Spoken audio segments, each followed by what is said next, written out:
My friends at EasyCater are workplace catering pros, helping you find food for everything from daily employee meals to staff meetings and special events.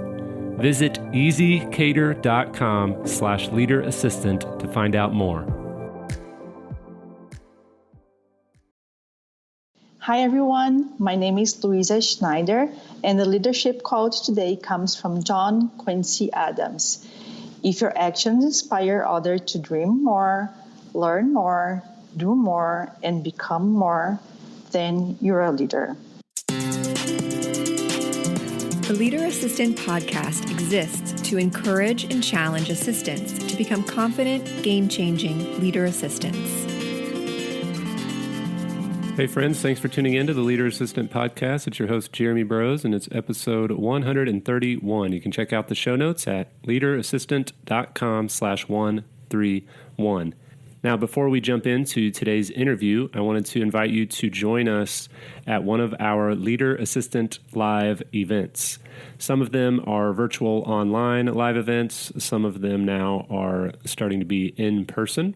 So check out leaderassistantlive.com for professional development and training events for top executive assistants all over the world. Hope you can join us at a future event. Again, leaderassistantlive.com to check out the schedule of events. All right, I hope you enjoy this episode. Hey friends, thanks for tuning in to the Leader Assistant Podcast. It's your host, Jeremy Burrows, with you tonight. I'm speaking with Luiza Schneider. Luiza is an executive assistant for Schaeffler, South America. Did I say that right, Luiza? Schaeffler? Yeah, that's correct. Awesome. Well, we're glad to have you tonight. Where are you in the world today? Well, I am in Brazil. To be more specific, I am in Sorocaba, a city which is 100 kilometers away from São Paulo in the southeast region of the country. Amazing. And I'm trying to remember, did we originally get connected through LinkedIn or was it somewhere else? It was by LinkedIn. Okay. Yeah. Man, the power of LinkedIn. I tell you what, I tell the story in my book and I've told it in other podcast episodes, but when I was in between jobs and kind of starting my career over, if you will, I realized that I hadn't been on LinkedIn, and I hopped on LinkedIn. I was like, wow, there's actually people using this and people connecting, and it's just amazing. Fast forward 5 years almost, I guess, and all the connections that I've made, many of them have been on this podcast, are through LinkedIn. So yeah, it was great that we were able to connect through technology, and I'm excited to chat with you.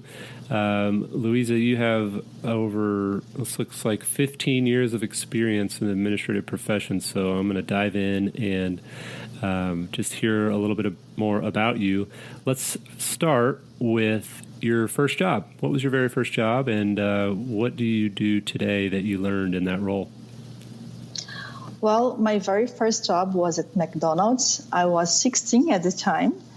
I worked as a counter clerk. Actually, I was a lot more than that, as McDonald's has a great system of job rotation. So one day I would be at the counter helping customers through the ordering process. Another day I would be making hamburgers.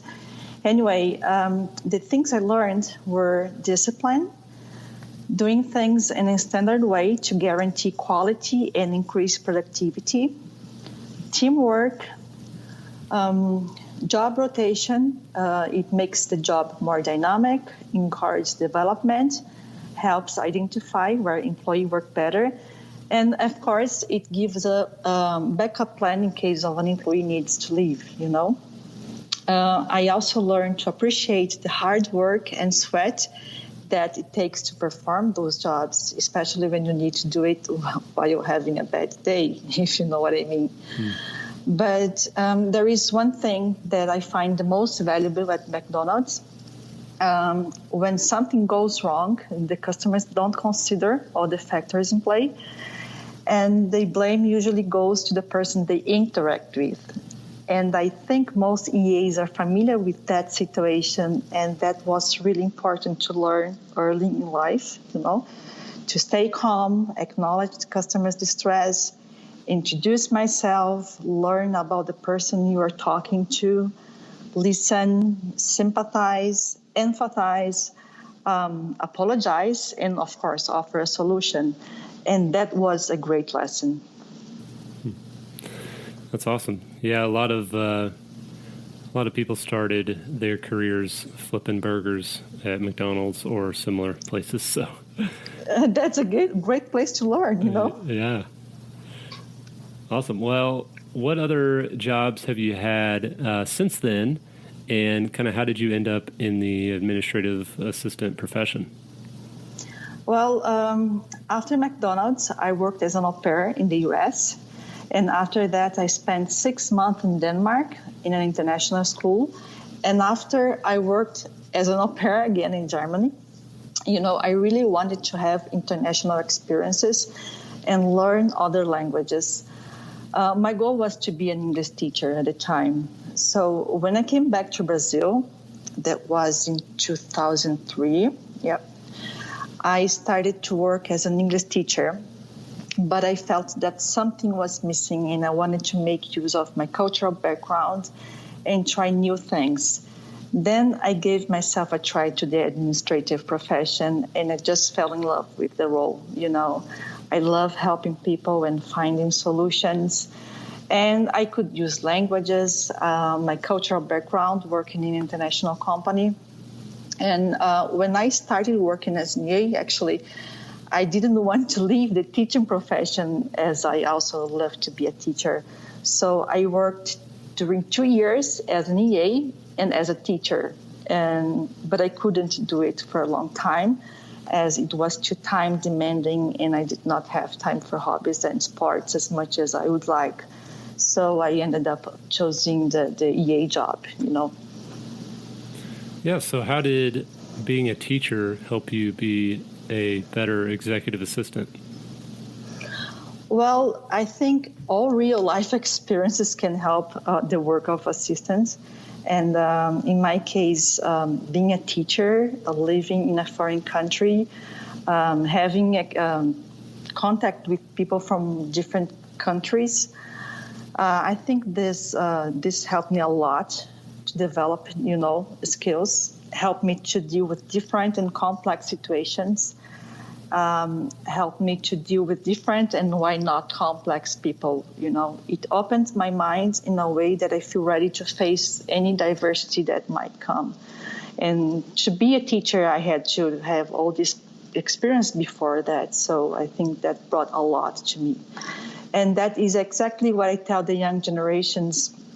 They need to have real life experiences. They need to learn how to deal with life offline, you know, and they need to have real relationships. And that doesn't need to be necessarily by living abroad, you know. You can be part of groups or doing different things. And then you can learn new skills, advance your career, and even feel happier and healthier. Yeah, that's great. I think that oftentimes we EAs are having to teach our executives and the leadership team how to do things. So knowing how to teach others is a good skill for sure. And that's true, yeah. So let's transition to hobbies and particularly sports. So what role has, I'm a big believer in having hobbies as one of the best ways to resist burnout. And so what are your hobbies first, and then how have those hobbies really helped you in your professional career? Well, sports and hobbies play a big role in my life. They actually have been part of my life since I was a teenager, and I could never stop doing them. And my current sports and hobbies are swimming, hiking, and for hobby, I play the piano. That's awesome. I actually am a terrible swimmer, but I do love hiking, and I'm a terrible piano player. So I got one of the three, right? Right. So swimming, apparently, I hear that you're a pretty good swimmer, and you even have some professional experience. Before we get into those details, how do you balance your professional work with, playing piano and hiking and swimming? Well, when it comes to hobbies and sports, especially sports, I have discipline not to skip them in my routine, and I have them as a priority, And for that, it's necessary to deal with time management. And there is a quote by Laura Vanderkam that helped me to understand better how to deal with time.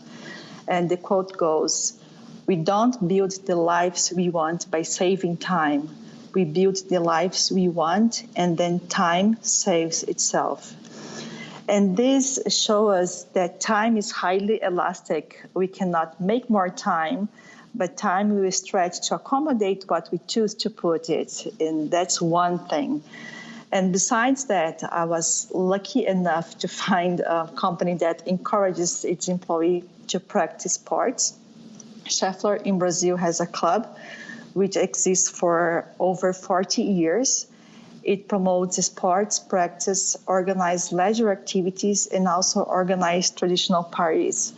And what is great about the club is that the membership is extended to the family, so you have the chance to do leisure and sport activities and be with your family at the same time. So the club has 430 athletes which participate in the regional industry games, the amateur sports game, and also the world sports game, organized by International Workers and Amateur Sports Confederation. Plus, Schaeffler in Brazil has an internal magazine which releases all the results from championships. And that allows all the company community to know who is playing what and what the results are. And that creates a sports culture within the company. My bosses, for example, they know when I participate in the competitions, the results, and they encourage me to practice. They even call my attention when I am working longer so that I don't miss my swimming practice, And my point is I have the discipline, but the encouragement from the company is one of the ways that help me to balance professional life and sports activities. How many employees are in the company overall? You mean the world? Or in Brazil? Overall. In the world. Around 83,000 employees. Wow. So you said there's about 400 and so athletes are signed up for the sport. Is that just in your region or is that in the world? In my region. Okay. So what would you estimate is the percentage of team members who are involved? Is it a pretty low percentage? I would say that I would estimate 10%. Okay. There are a lot of people here involved with sports. Yeah. I mean, that's pretty impressive to have 400 and something people, even for a big company. It's pretty impressive. Yeah. Yes. And, the club exists for 40 years, and this cultural sport, the sports brings a culture to the company that, encourages other people to do it. Yeah. Well, that's great that they're encouraging. What would you say, though, to, let's say there's an assistant listening right now to this podcast and they're thinking, that's awesome that your boss and your executive and your team encourages you to be active in your hobby, but my executive just wants me to work more. How would you encourage someone like that to really kind of stand up for themselves and for their balance in life? I would say first you have to acknowledge the importance of doing some sport or hobby activity, and you have to put this as a priority in your life. And once you do that, you are going to structure your time in a way that you are going to try to finish your work to be able to do your activity. And if you have a boss or an executive that don't really understand it, I think maybe showing the benefits of it would be a great way to start, Yeah, I mean, you can present a business case. So, this is when I do this, when I exercise, when I spend time on my hobbies, and so on and so forth.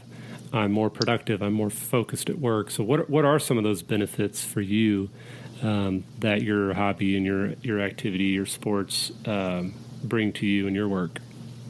Well, there are many benefits. There are many things you learn in sports that you don't learn in school, college, nor in any academic environment, which is self-control, focus, handling pressure, dealing with different people, and working in team.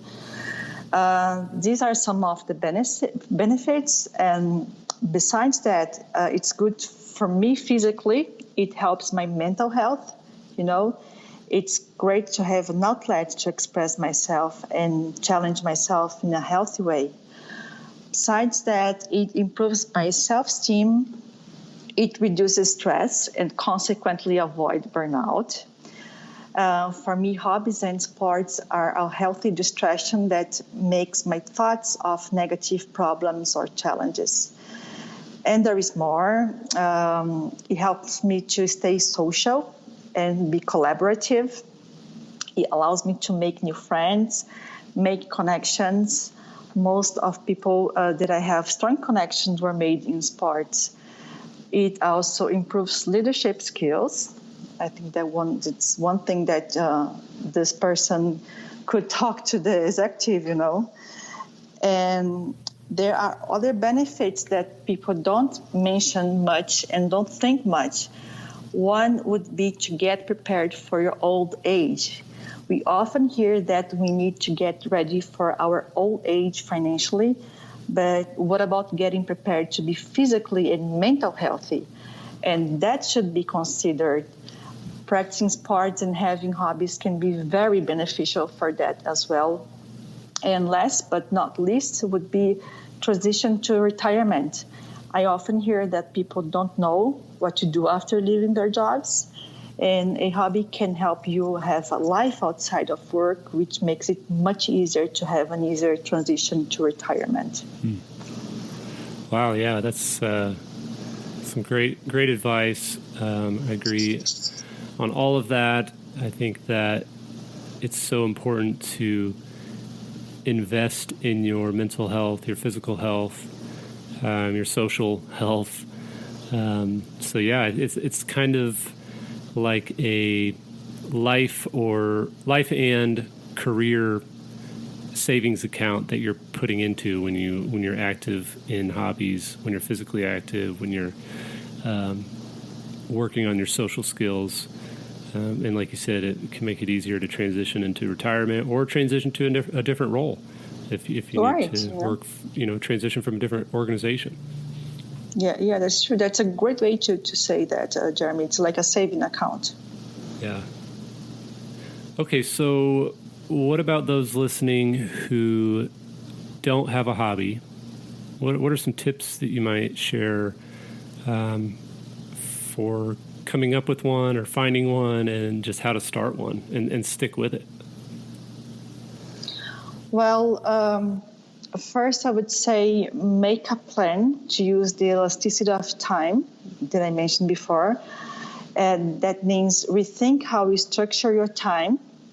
One of the main reasons people don't pursue hobbies is that they feel like they don't have time for them. While we may be really busy with our work, it's likely that we can still find some spare hours each week to structuring our hobbies. So be mindful of what you already do in your free time, and you may be surprised how much of it you could substitute for a hobby instead of being on your screen, for example.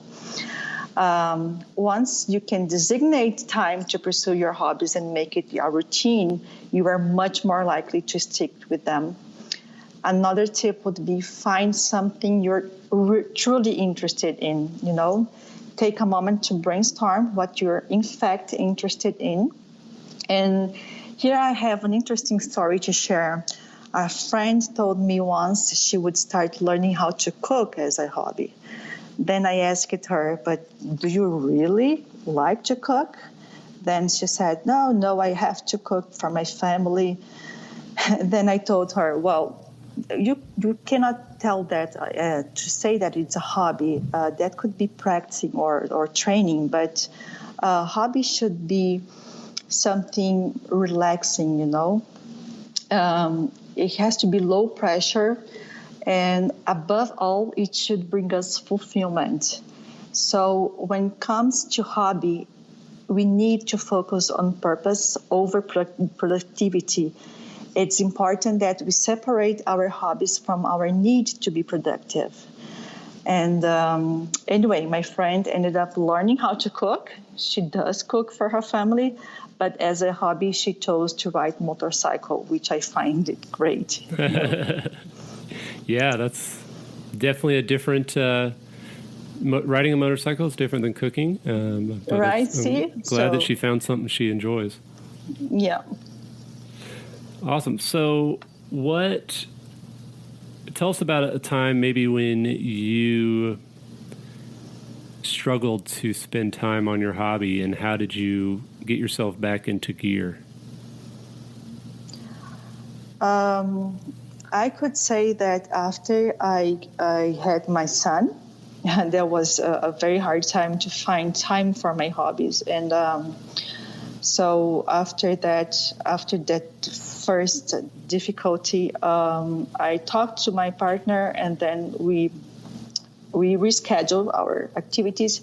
And then I found 1 day a week that I could swim. And then I came back to my practice.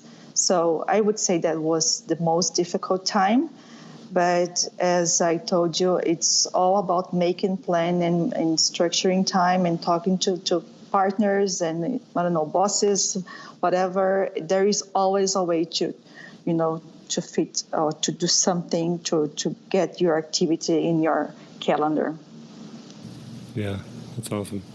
Yeah, it's even just the conversation you had with your partner and like, hey, we need to, I want to prioritize this. Let's be flexible and figure out a way to do this during this challenging season. So, yeah, thanks for sharing. Yeah. And there is one interesting thing. My partner knows the benefits of it, and he knows the importance of it. And he also does his activities, his sport activities. So we acknowledge it. So that's why we really focus on making space to find it in our routine. Yeah. Great. Well, Luiza, what makes an assistant a leader? Well, in my opinion, you start to become a leader when, besides doing what you're asked to do, you start asking yourself how things can be done in a better way. And that is the point where you can get people to think together and start to show that you are there not only to accomplish tasks, but you're there to improve process, to help people develop themselves. And also when you help your leader to see things that you won't be able to see as he's too busy with a ton of work, that is the time that your role becomes too much more meaningful and you develop leadership skills. So that's great. Was there a time when your experience competing in these, high-level swimming competitions, could you give us maybe a specific example? I'm going to put you on the spot on a specific example from those times where you transferred that or translated that into a leadership moment at work. Maybe it was like a conflict you had with a sport teammate, and then you had a conflict with someone at work and you were able to handle it because you did, and in the pool. Is there any specific example you could share? Well, when I think about the relay, for example, we have to have a strategy to choose the best player to start. And the person has to have a profile to be the start, because this person has to be very concentrated, not to jump before. And then there is the second person, the third person, and then the fourth person. And the fourth person needs to be the very fast one to end the competition. And these people have to have the right profile to be in the right sequence. And when I think, for example, in a meeting or in an event, sometimes you have to find the right people with the right profile to organize it. So that's one comparison that just came to my mind. Yeah, that makes sense. You got to put the right player on the right seat on the bus. What position are you typically? The first one, second one, third one, or fourth? I'm the first one. First one? Nice. Yeah, I'm the one who needs to jump and needs to be concentrated not to jump before. Love it. All right. Well, to wrap things up, what tips would you share for assistants who are just starting out their career? Well, EAs have a very strategic position, and be aware of it and the importance and value of this job. And in order to perform your job, you should get to know all the departments in the company, what people do, and who the people are. So if you're starting a company now, ask if they can offer a complete integration agenda, and that will make a great difference. In my case, sports helped me a lot with it. Actually, making friends in sports is a natural way to networking without knowing that you're networking, if you know what I mean. But I know that not all the companies have sports program, so the integration agenda would be a great help.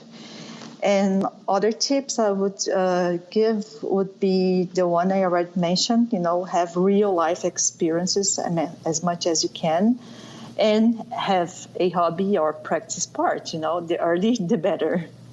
Yeah, that's great. I think one thing that I think I answered this question the other day, and I basically said take at least one day off every week, like a 24-hour stretch where you're not online, you're not looking at your email.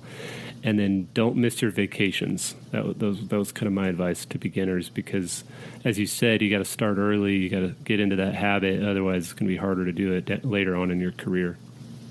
That's true. So if you start with having this as a habit, to take this time off, that's going to be much easier to keep doing it later. Yeah. Awesome. Well, Luiza, how many languages can you speak?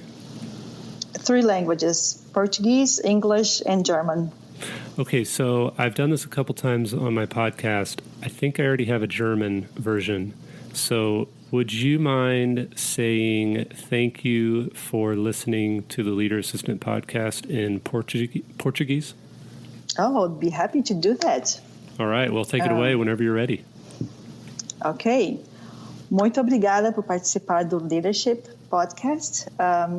É muito legal ouvir, ver as pessoas participando. Love it. It's wonderful. Thank you for doing that. So how... it's hard to switch languages. Trust me, I can barely speak English, so I'm very, very... impressed by those that can speak more than one language, and you've got 3, so nice work. So okay, well, thank you so much for being on the show. How can people reach out to you and say hi if they'd like to connect? Well, they can find me at LinkedIn, and they can also email me at luizaschneider@yahoo.com. Perfect, and I'll share your LinkedIn profile URL in the show notes. And appreciate it. Maybe someday we'll be in the same country and we can connect, and maybe you can give me some swimming lessons. Great. I would love to do that. All right. Well, take care. And thanks again for being on the show. Thank you. And Jeremy, what you're doing is incredible. Having an EA community is a great way to empower this role. In creating this network is so powerful. We have so much to share and contribute to with each other. Thank you so much for that. And you're welcome, Luiza. My pleasure. Thanks again, Luiza, for a great interview. Be sure to check out the show notes at leaderassistant.com/131 to connect with Luiza. And I even included a couple of pictures and video of her doing her hobbies and activities in sports. So check that out at leaderassistant.com/131, and we'll talk to you soon.